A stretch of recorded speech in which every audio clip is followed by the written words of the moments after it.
अस्सलाम वालेकुम स्टूडेंट्स। आज हम फार्माकोलॉजी का नेक्स्ट लेक्चर स्टार्ट करते हैं, जिसमें हम देखेंगे कोआगुलेंट्स और एंटी कोआगुलेंट्स कौन से होते हैं, कोआगुलेंट्स और एंटी कोआगुलेंट्स क्यों ज़रूरी है, इनमें कौन कौन सी ड्रग्स जो कि हमें अवेलेबल हैं, कौन कौन सी हम यूज़ कर सकते हैं, ये सारी चीज़ हम आज के लेक्चर में कवर करते हैं।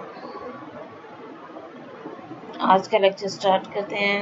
बिस्मिल्लाहिर्रहमानिर्रहीम। आज का टॉपिक है कोआगुलेंट्स एंड एंटी कोआगुलेंट्स। ठीक है,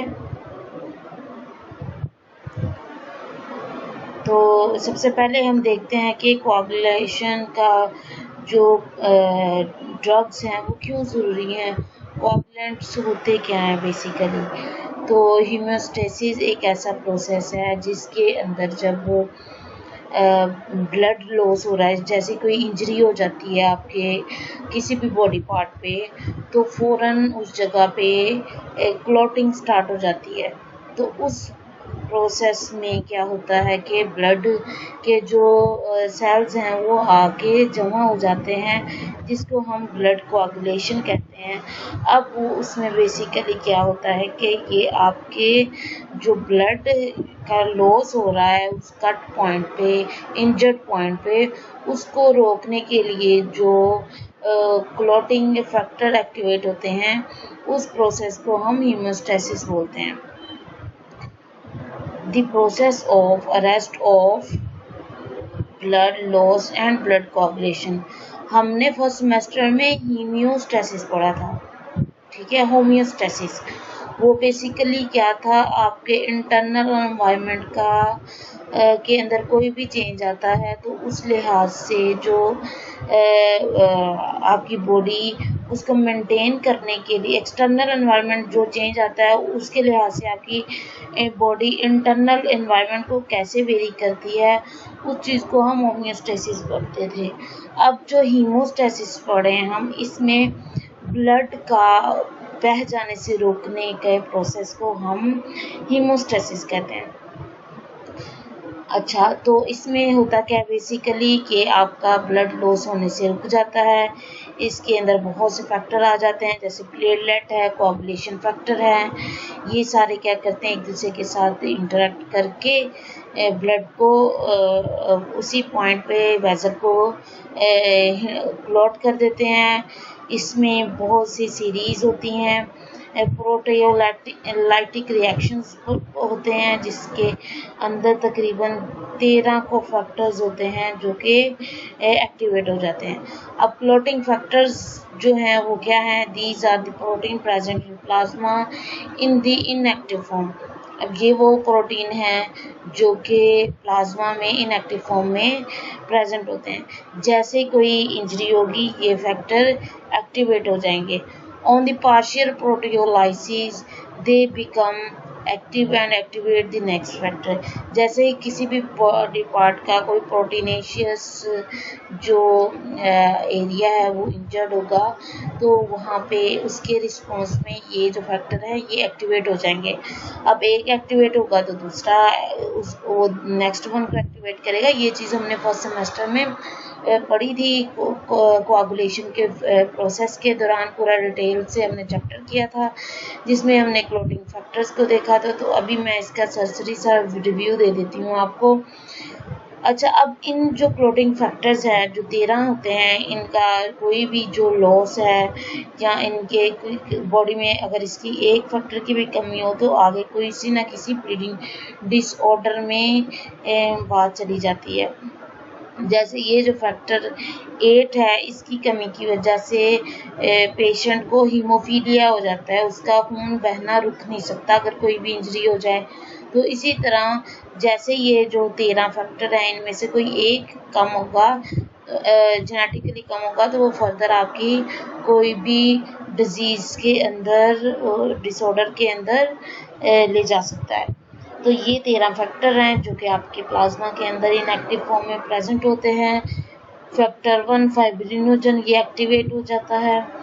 ये इस वैसे सारे इनएक्टिवेट फॉर्म में होते हैं। हम इसका नेक्स्ट पेज पे साइकिल पढ़ते हैं कि किस तरह कौन सा फैक्टर किसको एक्टिवेट करता है।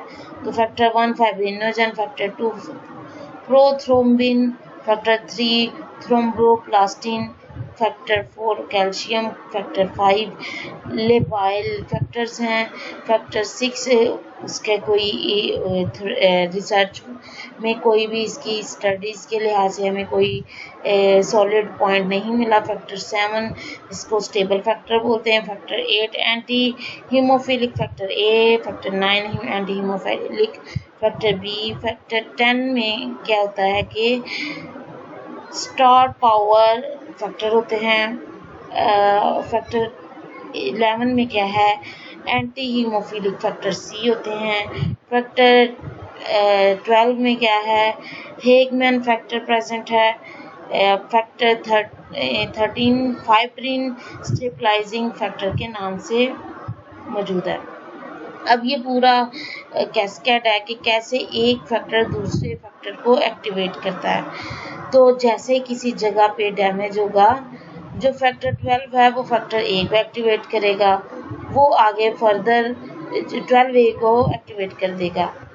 मतलब कि जो इनएक्टिवेटेड जो फैक्टर 12 था वो एक्टिवेटेड फैक्टर 12 में कन्वर्ट हो जाएगा। ये आगे जाके फैक्टर 9 को स्टिमुलेट करेगा और फैक्टर जो 11 है, सॉरी, जो फैक्टर 11 है वो एक्टिवेटेड फैक्टर 11 में कन्वर्ट हो जाएगा।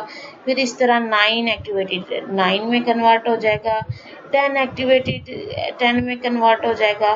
ठीक है, अब 10 को कौन और भी कोई ट्रॉमा हो जाए तो वो भी डायरेक्ट फैक्टर 10 को एक्टिवेट कर सकता है।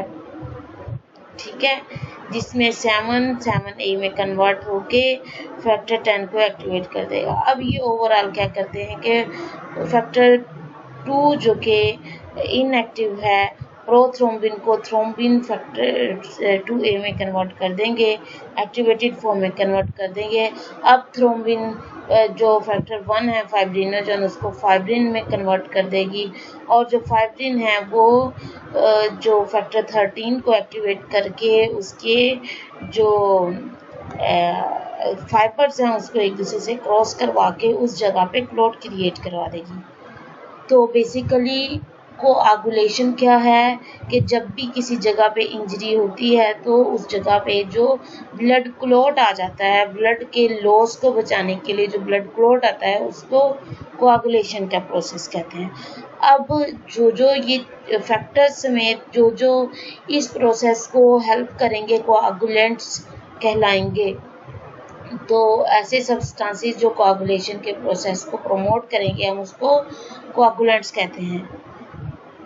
अब these are substances which promote coagulation. They are indicated in a hemorrhagic state.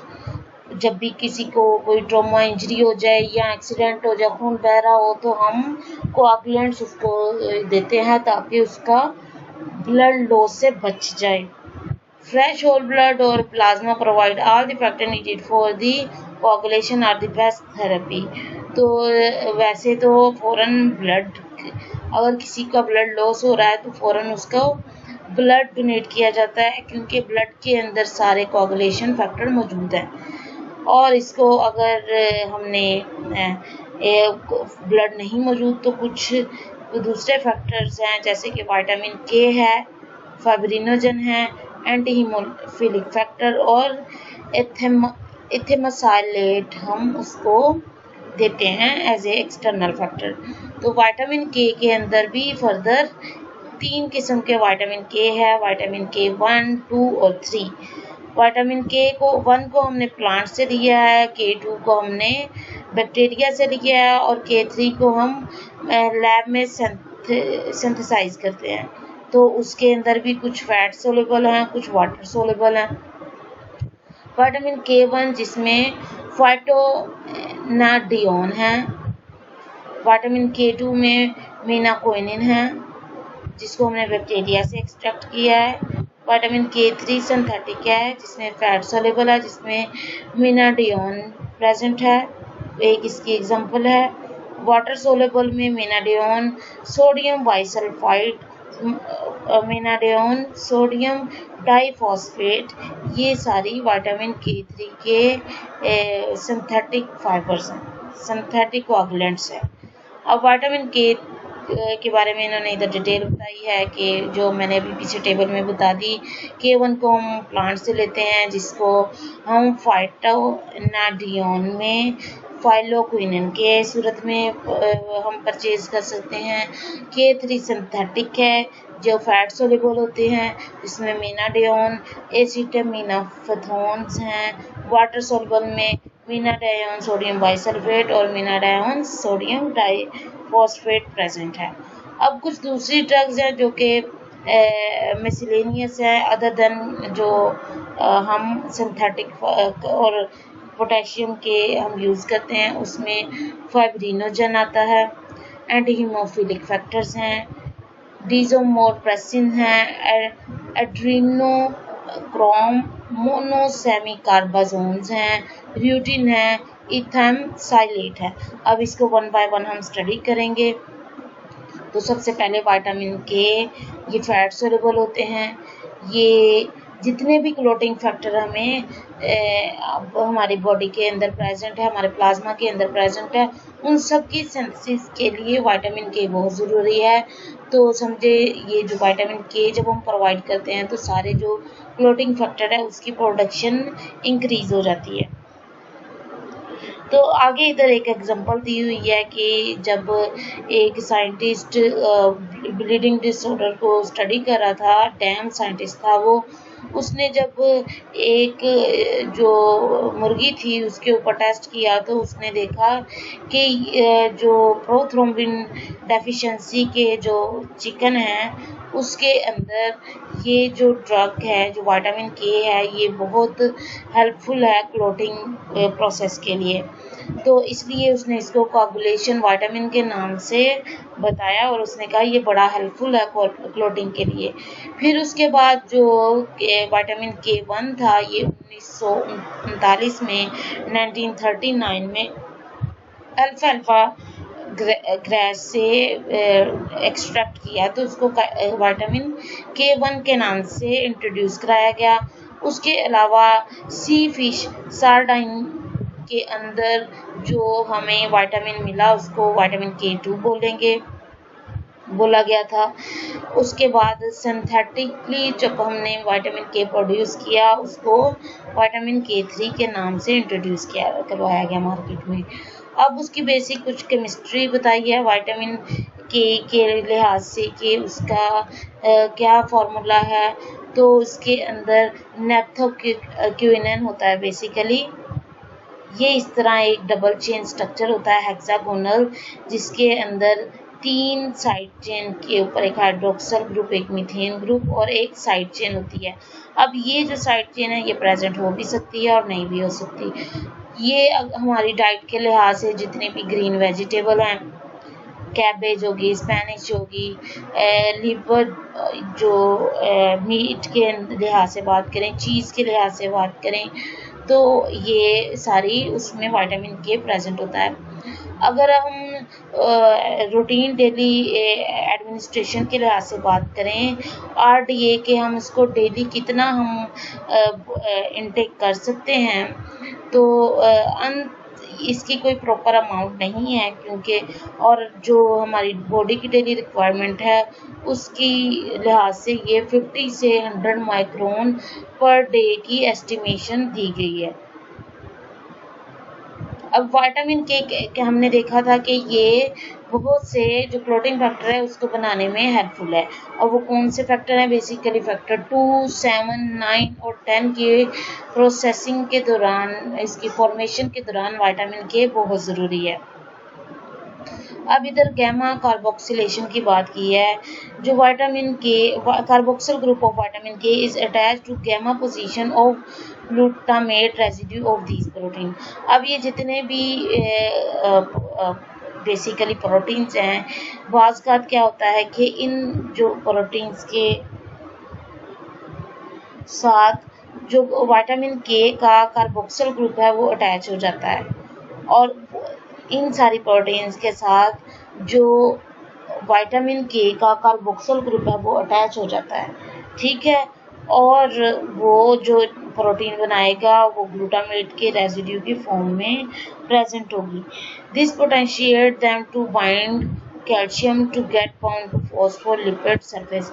अब इसकी वजह से क्या होता है कि जो विटामिन है वो जो फैक्टर्स हैं वो कैल्शियम को इजीली बाइंड कर लेते हैं अपने साथ, और कैल्शियम की वजह से वो किसी भी इंजर्ड पार्ट में जहाँ जहाँ फॉस्फोलिपिड होगा आराम से उस जगह पे बाइंड हो जाएंगे।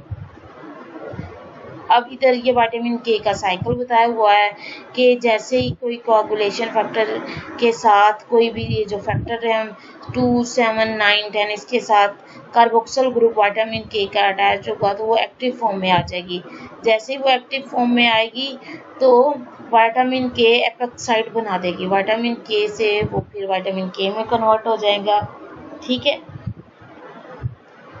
अब ये विटामिन के हाइड्रोक्विनोन की फॉर्म में भी अवेलेबल है और इसको हम ओरली लेते हैं, विटामिन के को भी ले सकते हैं। यूटिलाइजेशन की बात करें तो fat soluble form via lymph require bile salt for absorption. अब अगर विटामिन के लिया गया है बॉडी में तो ये आपके बाइल साल्ट्स की वजह से एब्जॉर्ब होता है, लिम्फ के थ्रू भी एब्जॉर्ब हो सकता है, फैट सोलेबल है, वाटर इसकी वाटर सोलेबल फॉर्म भी मौजूद होती है और वो ब्लड के थ्रू एब्जॉर्ब होती है आपके पोर्टल सिस्टम में। Vitamin K is absorb actively. आपका जो विटामिन के1 है वो एटीपी के यूज़ की वजह से आपकी बॉडी में ब्लड में एब्जॉर्ब होगा, और जो के2 और के3 हैं वो आराम से डिफ्यूजन के थ्रू आपके पोर्टल सिस्टम में एंटर होंगे। इसकी स्टोरेज लिवर में होती है और वरना इसका कोई ख़ास बॉडी में ऑर्गन नहीं है जिसमें ये विटामिन के स्टोर हो सके। एक्सक्रीशन कैसे की जाती है? Metabolise in liver by side chain cleavage. अब इसकी जो साइड चेन्स हैं वो आहिस्ता आहिस्ता टूट जाती रहती हैं और जो लिवर के अंदर ये फिर मेटाबोलाइज होती रहती है। मेटाबोलाइज होके ये ग्लूकोरोनाइड कॉन्जुगेशन के मॉलिक्यूल बनाती है और फिर ये मेटाबोलाइट होके बाइल और यूरिन के थ्रू बॉडी से एक्सपेल आउट हो जाती है। अगर इनमें से किसी की भी डेफिशिएंसी हो, जैसे कि occur due to liver disease, obstructive jaundice, malabsorption, long term antimicrobial therapy which alter intestinal flora. अब जैसे ही विटामिन के की एब्जॉर्प्शन में कोई मसला आ जाए, इसकी स्टोरेज में कोई मसला आ जाए किसी बीमारी की वजह से, जैसे लिवर डिजीज़ हो गई या जॉन्डिस हो गया या कोई माल एब्जॉर्प्शन हो गई या कोई एंटीमाइक्रोबियल थेरेपी ले रहा है जिसकी वजह से आपका इंटेस्टिनल जो फ्लोरा है वो डिस्टर्ब हो गया है, तो इन सब की वजह से क्या होता है कि आपकी जो क्लोटिंग फैक्टर है वो विटामिन के को नहीं एब्जॉर्ब कर पाते, ठीक है। इसका फर्स्ट साइन क्या होता है इसकी डेफिशिएंसी का कि यूरिन के अंदर ब्लड आना शुरू हो जाता है जिसको हेमाटोयूरिया बोलते हैं, ठीक। Other site of bleeding include GIT, nose, under the skin and ecchymosis। अब इसके अलावा जैसे विटामिन के की डेफिशिएंसी होगी तो इसका क्या होगा कि आपकी GIT ब्लीड कर सकती है, नोज से, स्किन से ब्लीडिंग आ सकती है, फ्लैक्स स्किन से फ्लैक्स उतरेंगे जैसे ड्राइनेस के फ्लैक्स उतरते हैं।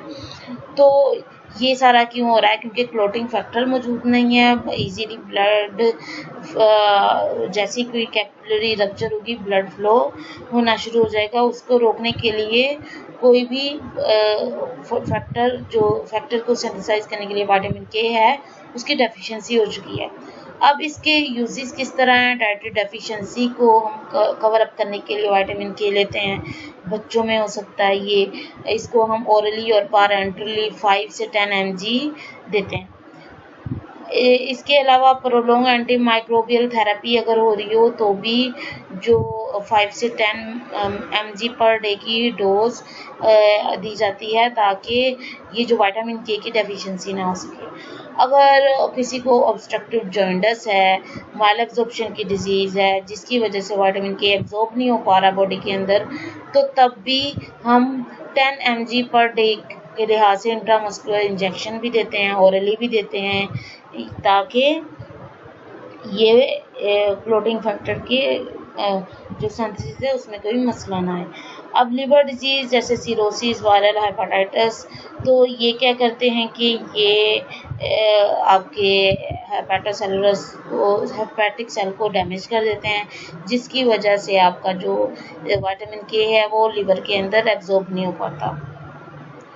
तो अगर हम इस टाइम पे हम विटामिन के ओरली दें तो इसका इतना असर नहीं होता, क्योंकि हेपेटिक सेल ही डिस्टर्ब हो गए हैं।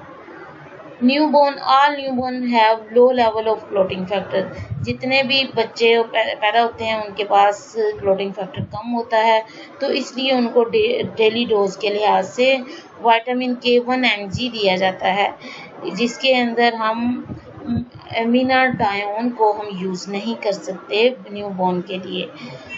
ओवरडोज ऑफ ओरल एंटीकोएगुलेंट्स का क्या असर होता है? Most important indication of vitamin के, phytonadione is the drug of choice. Higher doses produce unresponsiveness to oral anticoagulant for several days.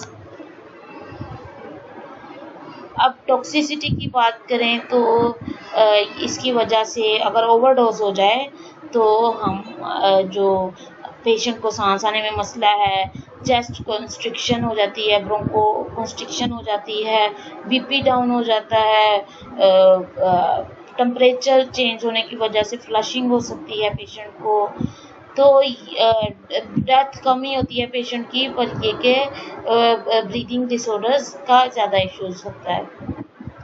Amidazione causes hemolysis in a dose-dependent manner. Patients with G6PD deficiency neonates are more susceptible. Amidazione causes kernicterus in newborns.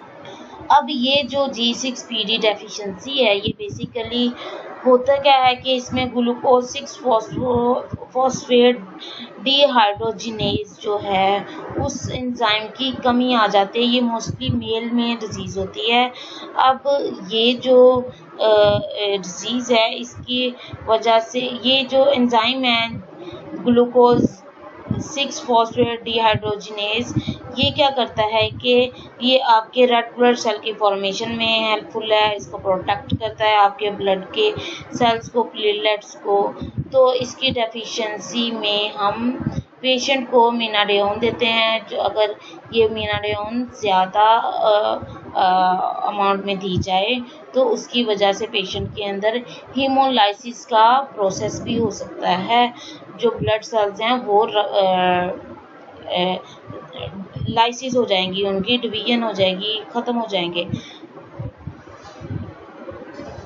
अब जो कर्नेक्टरस disease है वो क्या होता है कि इसमें दरअसल बिलीरुबिन, जब बच्चे पैदा होते हैं तो उसमें बिलीरुबिन की अमाउंट बहुत ज़्यादा हो जाती है, क्योंकि at the time of birth red blood cell बहुत ज़्यादा होते हैं। रेड ब्लड सेल जब टूटते हैं, उनके जो स्पैन ख़त्म हो रहा होता है, उन्हें जो 120 डेज़ कंप्लीट हो रहे होते हैं, उसको जब कंप्लीट होते हैं तो जो रेड ब्लड सेल टूटते हैं तो बिलीरुबिन की अमाउंट न्यूबॉर्न की बॉडी में बहुत ज़्यादा हो जाती है। अब बिलीरुबिन की वजह से उनको जॉन्डिस हो जाता है। अब ये जो चीज़ है ये उनके ब्रेन के ऊपर बहुत अफेक्ट करती है, बिलीरुबिन की हाई लेवल जो है। तो इसके वजह से जो मीनाडायोन अगर बच्चों को दिया जाए कि 1 mg पर डे के लिहाज से, तो ये चीज़ बच्चों के दिमागों पे असर करती है, तो इसलिए मीनाडायोन को कम ही बच्चों में की बॉडी में इंजेक्ट किया जाता है या उसको ओरली दिया जाता है। Due to poor efficacy, higher toxicity, there is little justification to use मीनाडायोन। इसलिए इसकी एफिकेसी बहुत कम है और टॉक्सिसिटी ज़्यादा है, बुरे असरात हैं इसके, तो इसलिए मीनाडायोन का कम यूज़ किया जाता है। अब दूसरे कोआगुलेंट कौन कौन से हैं, उसमें आ जाता है फाइब्रिनोजन। ये क्या करता है? Employed in haemophilia, anti haemophilic globin, AH deficiency, जब किसी को एंटी हीमोफिलिक ग्लोबिन की, ये हीमोफीलिया मैंने आपको शुरू में बताया कि ये फैक्टर 9 की डेफिशिएंसी की वजह से, फैक्टर 8-9 की डेफिशिएंसी की वजह से जो डिजीज़ होती है उसको हीमोफीलिया बोलते हैं। हीमोफीलिया को कंट्रोल करने के लिए फाइब्रिनोजन दिया जाता है और ये 0.5 mg IV के थ्रू बॉडी में इन्फ्यूज़ किया जाता है। एंटी हीमोफिलिक फैक्टर क्या है? कंसंट्रेटेड ह्यूमन एंटी हीमोफिलिक जो ग्लोबिन प्रिपरेशन है उसकी फॉर्म में ये दिया जाता है। ये भी हीमोफीलिया के पेशेंट में और एंटी हीमोफिलिक ग्लोबिन डेफिशिएंसी के पेशेंट में इसको रिकमेंड किया जाता है। डेस्मोप्रेसिन ये कौन से हैं? ये releases factor 8 and von Willebrand factor from vascular endothelium. तो ये हम फैक्टर 9 के लिए इस्तेमाल करते हैं। जो वॉन विलीब्रैंड है ये बेसिकली आपके बॉडी के अंदर जो प्लेटलेट की एडहेजन्स होती हैं, जब प्लेटलेट किसी भी जगह इंजरी होती है, प्लेटलेट वहाँ जाके अकुमुलेट हो जाते हैं, उसके लिए जो केमिकल जो फैक्टर चाहिए होता है वो वॉन विलीब्रैंड फैक्टर्स हैं।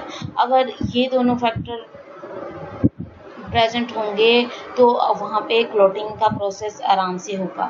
तो जब आपके डेस्मोप्रेसिन है ये वॉन विलीब्रैंड फैक्टर्स को रिलीज़ करते हैं, साथ फैक्टर 8 को रिलीज़ करते हैं। इसलिए हीमोफीलिया के दौरान या वॉन विलीब्रैंड डिजीज़ में जिसमें वॉन विलीब्रैंड फैक्टर की कमी होती है उसमें क्या करते हैं, हम डेस्मोप्रेसिन को इंट्रोड्यूस करवाते हैं बॉडी में। एड्रेनोक्रोम मोनोसेमी कार्बाजोन ये क्या करता है, ये आपके जो कैपिलरी की फ्रेजिलिटी है, मतलब कि कैपिलरीज को मजबूत कर देता है, उसकी जो कमज़ोरी है उसको कम कर देता है, उसको स्ट्रॉन्ग कर देता है, ओवरऑल कैपिलरी के स्ट्रक्चर को कंट्रोल ऊजिंग फ्रॉम रा सरफेस। और जो जिस पार्ट पे ऊजिंग हो रही होती है, मैंने बताया था आपको कि जब ब्लड क्लॉट आता है तो ब्लड क्लॉट की फॉर्मेशन के दौरान कुछ वाइटिश पेल सा फ्लूइड बॉडी से निकल रहा होता है जिसको ऊज कहते हैं, उस प्रोसेस को ऊजिंग कहते हैं। अब ये जो एड्रेनोक्रोम मोनोसेमी कार्बाजोन है ये ऊजिंग के प्रोसेस को भी कंट्रोल करता है और इसकी वजह से जो माइक्रो वेजल्स ब्लीड कर जाती हैं उसको भी वो भी प्रिवेंट कर जाती हैं।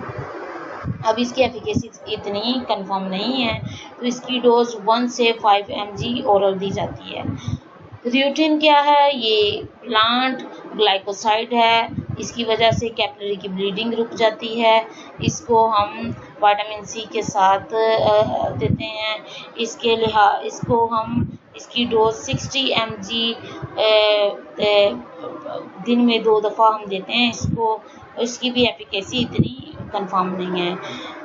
इथेमसाइलेट ये क्या है? ये भी आपकी कैपिलरी की जो ब्लीडिंग है उसको रिड्यूस करती है, प्लेटलेट को की पर उस जगह पे अकोमोडेशन करवाती है। अब इसको हम अगर किसी की मिनोरेजिया हो रहा है, एपिस्टैक्सिस है, मेलिना है, ये सारी वो डिसऑर्डर है जिसमें ब्लीडिंग हो रही होती है, तो उसके अंदर क्या है कि हम एथेमसाइलेट को इंट्रोड्यूस करवाते हैं। लोकल हीमोस्टैटिक स्टाइपेटिक्स जिसको बोलते हैं वो कौन से हैं? अब इसके अंदर वो सारे आपके फैक्टर आ जाएंगे जैसे कि फाइब्रिन है। इसको हम अगर हम देखें कि जो ह्यूमन का प्लाज्मा है उसको इन्होंने ड्राई शीट की फॉर्म में, जेलेटिन की फॉर्म में मेडिसिन बना के इसकी रखी होती हैं। तो इस तरह हम लोकली हम जिस जगह पे भी ब्लीडिंग हो रही है उस जगह के ऊपर हम फाइब्रिन के वो पैच या शीट्स लगा देते हैं तो ब्लीडिंग रुक सकती है। ऑक्सीडाइज सेलुलोज की भी स्ट्रिप मौजूद होती हैं, वो भी स्ट्रिप्स हम जिस जगह कड़ लगा है उस जगह लगा देते हैं।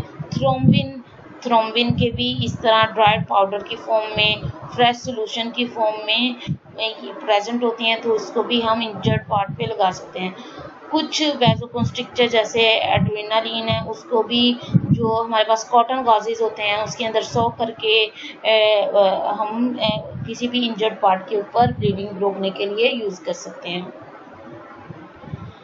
एस्ट्रीजेंट्स लाइक टैनिक एसिड और मेटालिक साल्ट, इसको भी हम, ये भी एक सिंथेटिक प्रोडक्ट है, लोकली हम इसको किसी भी इंजर्ड पार्ट के ऊपर अप्लाई करेंगे। स्क्लेरोजिंग एजेंट, ये क्या होते हैं? These are irritant causes inflammation, coagulation, ultimately fibrosis. अब ये ऐसे कंपाउंड हैं जो कि कोआगुलेशन को प्रमोट करते हैं। ये हम हीमोरॉइड्स के पेशेंट में, वेरिकोज वेन के पेशेंट में हम इसको, इस स्क्लेरोजिंग एजेंट्स को इंजेक्ट करते हैं। अब इसके अंदर सब्सटेंस स्क्लेरोजिंग एजेंट कौन कौन से होते हैं? फिनॉल होती है जो आलमंड ऑयल, पीनट ऑयल में मौजूद है। इथेनॉल अमाइन ऑलेट होती है। सोडियम टेट्राडाइसाइल सल्फेट है। पॉलीडोकेनोल 3% इंजेक्शन इसका हम बॉडी में इंजेक्ट करते हैं।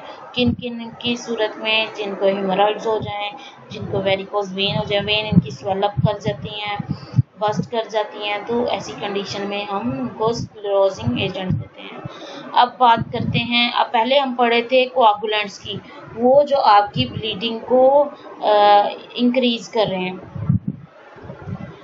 पहले हमने कोआगुलेंट्स के बारे में पढ़ा, जिसमें हमने देखा कि जब ब्लीडिंग इंक्रीज हो रही थी तो उसको रोकने के लिए, कोआगुलेशन के प्रोसेस को प्रमोट करने के लिए जो हम फैक्टर यूज़ करते थे वो थे कोआगुलेंट्स। ठीक है, अब ये कोआगुलेंट्स हम कहाँ कहाँ यूज़ कर रहे थे? जहाँ जहाँ ब्लीडिंग हो रही है, चाहे वो इंटरनल ब्लीडिंग है या एक्सटर्नल ब्लीडिंग है, ट्रोमा की फॉर्म में है या कोई जेनेटिक डिसऑर्डर की वजह से ये मसला आ रहा है, तो हम उसके लिए कोआगुलेंट्स यूज़ करे थे।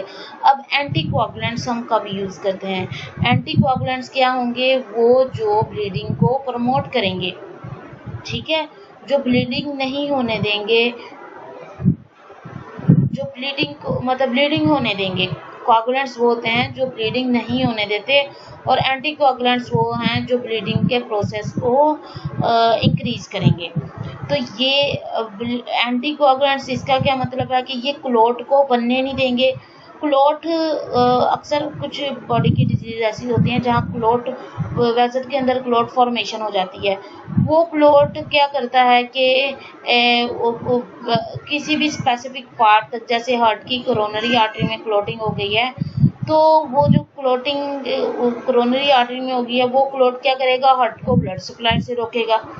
तो उस सूरत में जो उस क्लॉटिंग को क्लॉटिंग से बचाने के लिए या उस क्लॉटिंग को ख़त्म करने के लिए जो हम ड्रग्स यूज़ करेंगे वो एंटीकोआगुलेंट्स हैं, जिसमें मोस्टली हम हेपारिन और वारफेरिन यूज़ करते हैं।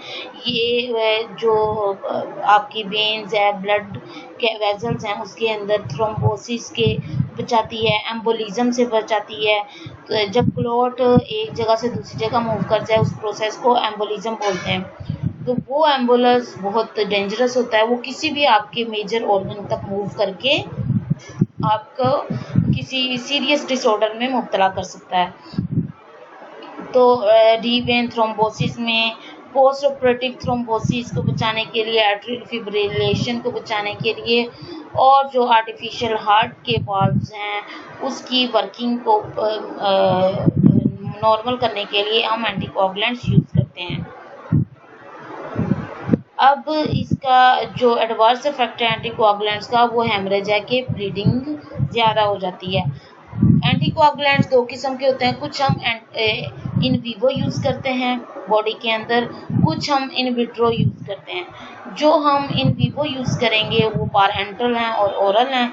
पारेंटल जो कि हम जीआईटी के अलावा हम प्रोवाइड करते हैं, वो हेपारिन है, लो मॉलिक्यूलर वेट की हेपारिन होती है, फोंडा पेरिनोक्स डेनापेरॉइड, इस फॉर्म में आपके पास जो हेपारिन है वो मौजूद होती है। इसके अलावा अगर पहले डायरेक्ट बताया, अब इनडायरेक्ट जो थ्रोम्बिन इनहिबिटर हैं वो लेपिरोडिन हैं, बिवेलिरोडिन हैं, आर्गेट्रोबैन है।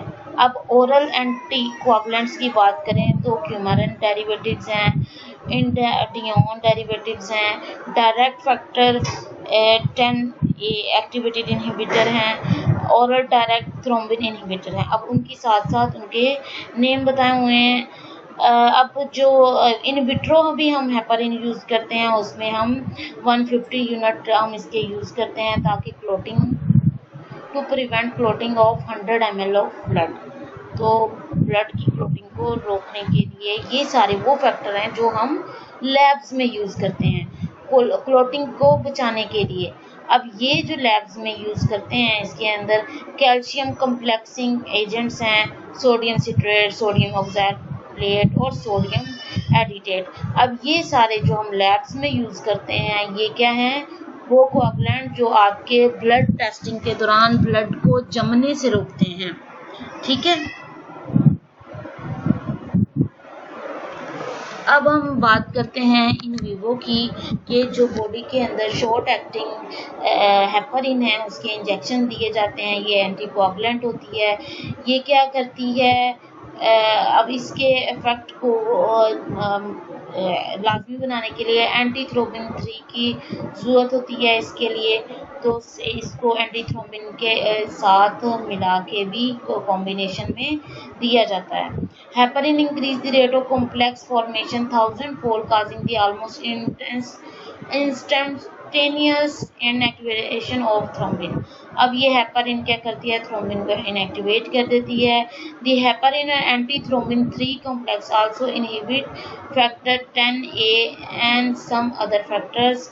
Low molecular weight heparin antithrombin complex inhibit only factor 10 heparin act both in vivo and vitro। तो इधर बताया हुआ है कि जो हेपारिन है ये जो क्लोटिंग फैक्टर्स हैं उनको जाके इनहिबिट कर देती है। जैसे जो हेपारिन है वो जाके फैक्टर 10 को इनहिबिट कर देगी और क्लोटिंग के फॉर्मेशन को रोक देगी। अब जो लो मॉलिक्यूलर वेट हेपारिन है वो भी क्या करेगी, फैक्टर 10 को जाकर डायरेक्टली इनहिबिट कर देगी। इसके अलावा वारफेरिन है, ये हम ओरली देते हैं, पेशेंट को ओरली देते हैं। इसके it is a coumarin derivative with structure similar to that of vitamin K. अब इसका फॉर्मूला विटामिन के की तरह का होता है। ये जाके क्या करता है कि जो विटामिन के की कार्बोक्सिलेशन होके जो आगे क्लोटिंग फैक्टर एक्टिवेट हो रहे थे ये उस प्रोसेस को ब्लॉक कर देता है। ठीक है, क्या करता है कि ये क्लोटिंग फैक्टर को बनने से ही रोक देता है। क्लोटिंग फैक्टर विटामिन के की वजह से बन रहे थे ना, जो 7 था, 9 था, 10 था, प्रोथ्रोम्बिन 2 था, ये सारे क्लोटिंग फैक्टर को विटामिन के की वजह से जो उसकी कार्बोक्सिलेशन हो रही थी उसके बाद वो आगे फैक्टर क्लोटिंग फैक्टर बना के क्लोट क्रिएट कर रहे थे, ब्लीडिंग रोक रहे थे। ये वारफेरिन क्या करेगी, उस पॉइंट को ही ख़त्म कर देगी जो क्लोटिंग फैक्टर को बना रहा है। तो विटामिन के को ही ब्लॉक कर देगी, उसकी कार्बोक्सिलेशन के प्रोसेस को ब्लॉक कर देगी। अब इसको हम इन विवो यूज़ करते हैं और ये तकरीबन 4 से 5 दिन लेती है अपना फुल इफेक्ट शो करने के लिए। अब anticoagulants are less useful in preventing arterial thrombosis. इसको हम आर्टीरियल थ्रोम्बोसिस में कम यूज़ करते हैं because faster flowing vessel thrombi are compose mainly of platelet with little fibrin. क्योंकि जो वेजल्स होती हैं उसके अंदर प्लेटलेट ज़्यादा मौजूद होते हैं और साथ फाइब्रिन भी प्रेजेंट होता है। अब एंटी प्लेटलेट्स की बात करें, अब प्लेटलेट क्या करता था, प्लेटलेट क्लोटिंग के प्रोसेस को प्रमोट करता था। जैसे किसी जगह पे कट लगा तो सबसे पहले किसने जाना है,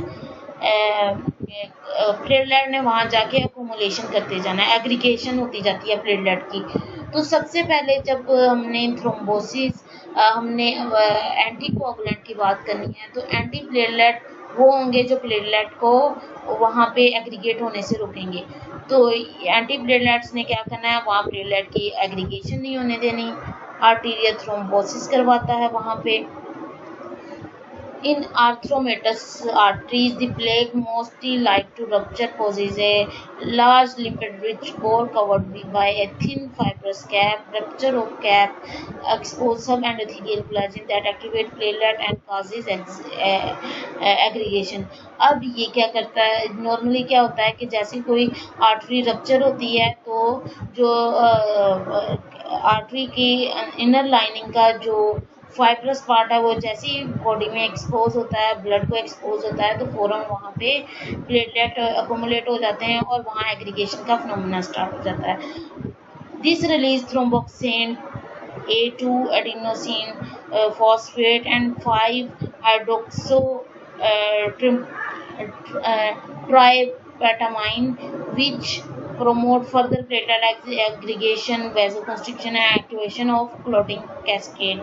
अब इधर बताया हुआ है कि जैसे ही कोई इंजरी होती है, नॉर्मली क्या होता है कि जैसे कोई इंजरी हुई तो ये सारे जो TXA2 है, ADP और 5HT है, ये क्या करते हैं वहाँ प्लेटलेट को अपनी तरफ अट्रैक्ट करते हैं। अट्रैक्ट करने की वजह से प्लेटलेट वहाँ अकुमुलेट होके वैसोकंस्ट्रिक्शन करवा के जो क्लोटिंग फैक्टर की पूरी 13 क्लोटिंग फैक्टर को एक्टिवेट करना शुरू कर देते हैं।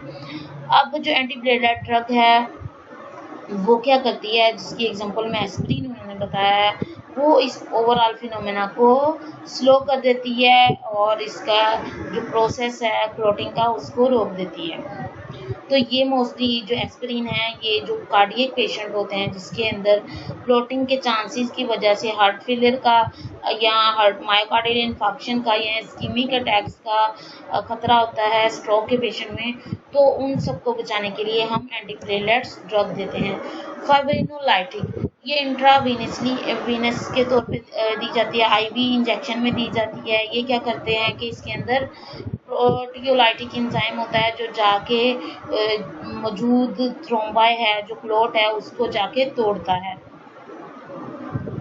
अब इसके अंदर थ्रोम्बोलाइटिक ड्रग्स होती हैं जिसके अंदर स्ट्रेप्टोकाइनेज प्रेजेंट होता है जो जाके मायोकार्डियल इन्फेक्शन के जो पेशेंट है उसके अंदर बड़ा हेल्पफुल है। मोर्टेलिटी को कम करने के लिए, डेथ को कम करने के लिए इसको यूज़ किया जाता है। अब जो फाइब्रिनोलाइटिक ड्रग्स हैं इसकी 30 मिनट की जो आईवी ड्रिप है उसकी फॉर्म में इसको दिया जाता है पेशेंट को। थ्रोम्बस का इधर बताया, थ्रोम्बस बेसिकली होता क्या है कि ये क्लोट है ब्लड वेसल के अंदर जिसकी वजह से ब्लड फ्लो कम हो जाता है और स्पेसिफिक पार्ट को जिस भी पार्ट में थ्रोम्बस बना होगा उस जगह पे ब्लड उसके रिलेटिव जो ब्लड वेसल जिस पार्ट को ब्लड सप्लाई कर रही है उस जगह पे ब्लड फ्लो कम हो जाता है थ्रोम्बस की वजह से। अब जैसे थ्रोम्बस डिस्पैच हो जाएगा अपनी जगह से उसको एम्बुलस बोल देते हैं। एम्बुलस जाके आपके लंग्स में जाके पल्मोनरी एम्बोलिज्म कर सकता है, हार्ट में जाके एट्रियल फाइब्रिलेशन काज कर सकता है। तो इस सब को रोकने के लिए हम क्या देते हैं, फाइब्रिनोलाइटिक ड्रग्स देते हैं। इधर फिर एंटीकोगुलेंट्स में हेपारिन की एग्जांपल दी हुई है। ये हाईली एसिडिक है, उसकी नेचर बताई हुई है कि इसका वेट 5 से 15,000 है, 5,000 से 15,000 है। इसको सबक्यूटेनियस और आईवी इन्फ्यूजन के तौर पे भी देते हैं। इसका काम क्या है कि ये जो वीनस थ्रोम्बोसिस है उसको कम करता है। सर्जरी शुरू होने से पहले भी इसको यूज़ करते हैं। स्ट्रोक के पेशेंट में, मायोकार्डियल इन्फेक्शन के पेशेंट में भी इसको यूज़ किया जाता है। अब इसका जो एक्शन का ड्यूरेशन है, जो एफिकेसी शो करने का ड्यूरेशन है वो 4 से 6 घंटे है। इसी ड्यूरेशन में ये अपना एक्शन शो करता है। अब जो हेपारिन है उसको इंट्रावेनसली प्रोटामाइन के साथ न्यूट्रलाइज किया जाता है ताकि इसके एसिडिक इफेक्ट से बचा जा सके। अब कुछ LMV हेपारिन हैं, इसकी हाफ लाइफ जो है वो हेपारिन की निस्बत ज़्यादा है, 4-6 घंटे से ज़्यादा है इसकी। तो इसको भी हम एज ए एंटीकोगुलेंट्स यूज़ करते हैं। फोंडापेरिनोक्स ये सिंथेटिक ड्रग है, पेंटासेक्राइड होते हैं इसके अंदर, एंटीथ्रोम्बिन होती, ये क्या करती है एंटीथ्रोम्बिन के साथ जाके अटैच हो जाती है और ये फैक्टर 10 को इनहिबिट करती है जिसकी वजह से ब्लड क्लॉटिंग नहीं हो पाती। वेरफेरिन है, इसके 4 से 5 दिन होते हैं इसका इफेक्ट शो होने के लिए, तो इसको हम लॉन्ग टर्म के लिए यूज़ करते हैं। वेरफेरिन हैज़ लॉन्ग लाइफ और इसलिए इसको 5 दिन के अंदर इसका जो एक्शन है वो जाहिर होता है।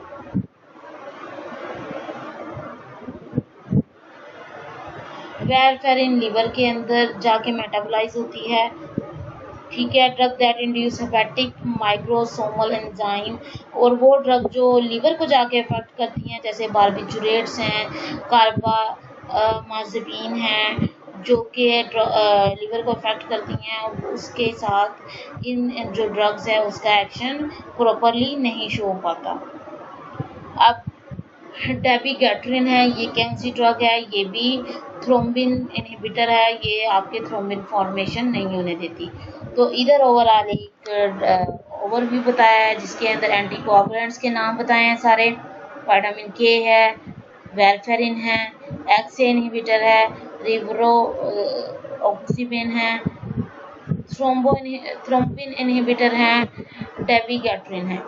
फिर हेपारिन के बारे में इन्होंने इधर डिटेल बताई है कि उसके कौन कौन से हमारे पास low molecular weight LMV heparin है, डेल्टापेनिन है, इनॉक्सिपेरिन है, फोंडा पैरोक्सिनस है। इसके अलावा एंटीप्लेटलेट्स के बारे में ये सारे इसके नाम बताए हुए हैं। फाइब्रिनोलाइटिक, स्ट्रेप्टोकाइनेज, अल्टीप्लेज और रेटिप्लेज, ये सारे जो फिर आगे उन्होंने फिनोमेना बताया कि ये किस तरह करते हैं कि ये जाके आपके जितने क्लोटिंग फैक्टर हैं उसको जाके इनहिबिट कर देते हैं। ओवरऑल क्लोट फॉर्मेशन में क्लोट को यहाँ रोक देते हैं, तोड़ देते हैं, या क्लोटिंग के फॉर्मेशन का ही नहीं होने देते। तो ये था आज का लेक्चर, आसान सा है, इसको एक दफ़ा पढ़ें, समझें। जो आपकी क्वेश्चन और क्यूरीज हैं वो आप मुझसे डिस्कस कर सकते हैं। उम्मीद करती हूँ आज का लेक्चर समझ आ चुका होगा आपको। Thank you so much. Allah हाफिज़।